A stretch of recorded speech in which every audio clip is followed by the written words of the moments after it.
Since the early 1900s, car tyres have been produced on a mass scale for motor vehicle users around the globe. Over the past century, the market has been booming with technological innovation and demand, with a 2015 report by Markets and Research stating that the Australian tyre market is forecast to reach a value of $2.8 billion by 2020, due to a number of factors such as the increase in automotive sales growth and the online tyre retailers gaining traction. Today I'll be focusing on the logistics structure and setup of major tyre manufacturers. That means I'll be looking at the typical supply chains, information and information systems used, and the overall challenges that the industry will be facing now and in the near future. US-based tyre company Maxxis provides an in-depth explanation of how their tyres are manufactured from start to finish. Flowcharts show that there are many steps involved in the production, conversion of raw materials, and distribution of tyres. Tyres are made using a natural latex from rubber trees. Now, due to the once tropical nature of trees, they're often grown in temperate areas such as South America and Southeast Asia.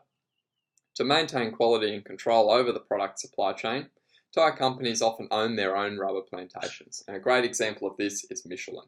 This tyre company has their own rubber plantations in Brazil. The ownership of these plantations also gives the company an opportunity to exercise corporate social responsibility, so they can work to better communities and environments local to their plantations. Once rubber has been harvested from the plantation, it's then transported to the manufacturing facility along with the other raw materials. A lot of major tyre manufacturers prepare a lot of their raw and secondary materials in-house, so this allows them to maintain quality control at all stages of the manufacturing process.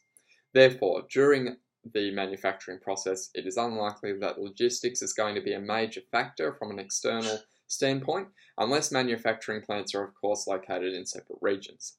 Once tyres are ready for sale, there's often a variety of supply chain options. The most common is for tyres to be exported or transported to distributors and importers in both domestic and international markets. So from this point, tyres are then distributed further to agents, retailers and fleet buyers using local transport methods. This last link of the supply chain is one that's been changing over the last few years with the advent of internet shopping. Companies such as tyresales.com and Tyres Online have made it possible for consumers to purchase tyres directly from wholesalers at a cheaper price than offered by their local retailer. So in this case, the cheaper price is often due to the lack of supply chain expenses due to buying direct. Tyres are being sent directly from the wholesaler to the consumer, cutting out the middleman, which will be your local tyre shop or retailer such as Bridgestone or Goodyear down the road. For a manufacturer to be successful, it's integral that they have an information system and control in place in all parts of the logistic process. This means that controls need to be proactive, so your feed-forward controls, concurrent, so when the tyres are being manufactured and distributed, and reactive once the product is finished and has been sent out into the market. So the information systems used in the tyre industry report on a myriad of issues. There are multiple systems in use in the industry. Decision support systems are used to streamline the logistics process and in some cases reduce lead times.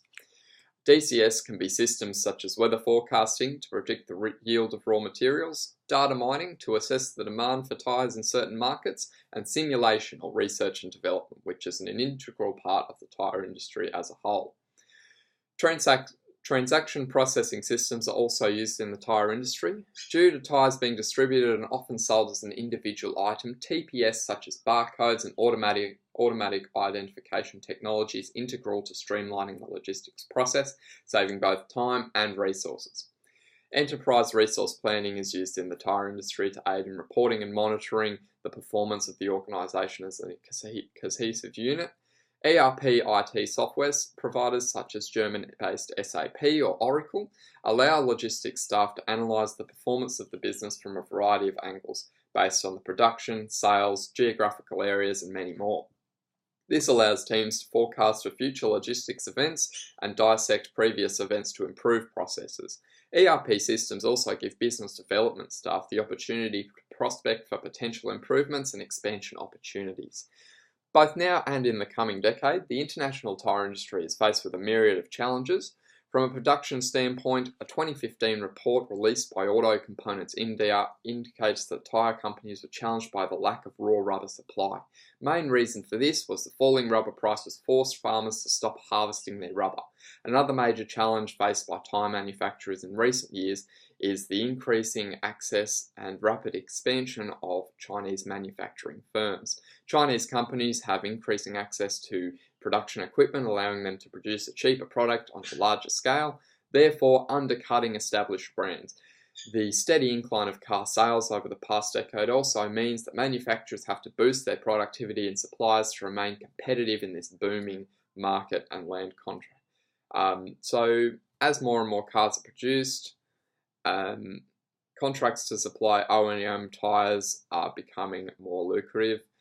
Korean-based company Hankook landed a contract to supply Ford US with their tyres due to their extremely effective just-in-time logistics system and their cost-effective production techniques.